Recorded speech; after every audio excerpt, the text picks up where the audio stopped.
You are welcome to Authority Educational Consult revision class.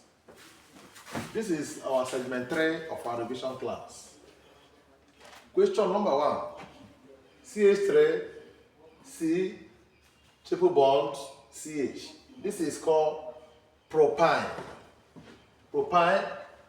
In this place, you notice something that this is terminal. Terminal alkynes. Please be attentive because such questions can come in the exam. Terminal alkynes reacting with water give you, in the presence of catalyst, mercury sulfate and sulfuric acid, give us A. What is A? Now, this reaction now, this reaction CH3, C triple bond CH plus H2O.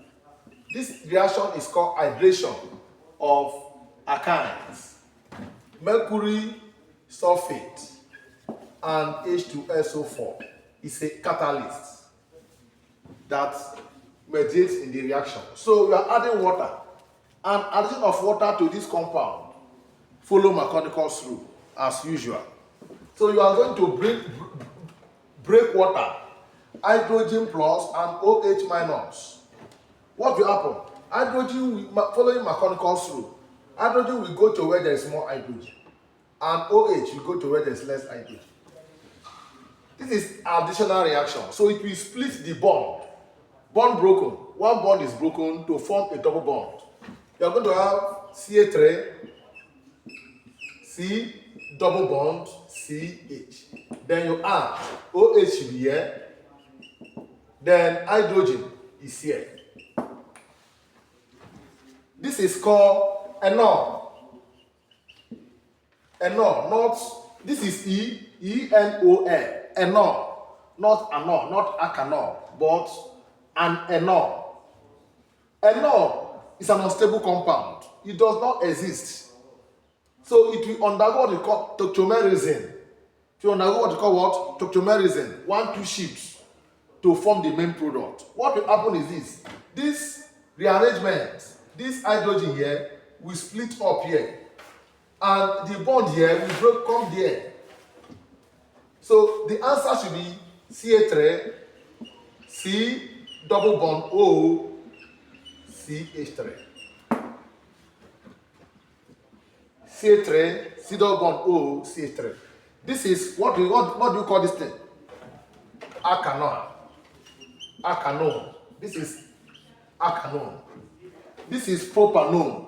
Yes, this is what? Propanol. So this is propine reacting with this to give us what? Propanol. Propanol. Please, it should be noted that if ethane, ethane reacts with this, it will give us what? Acanal. It will give us what? Acanal. But if a compound that have more than 2, if alkynes with more than 2 carbon undergo hydration, it will give us what? Acanone. Exam question noted. Then our question number 2. Which of the following physical method would you use for the separation, for the purification and separating components of black ink? Underline, black what? Ink. To purify black ink, we use what? Chromatography. We use what? Column chromatography, which is based on the rate of migration of the solvent in different adsorbents. Not absorbent, but adsorbent. So you get the answer correctly. We explain more about chromatography in our next questions. Thank you very much.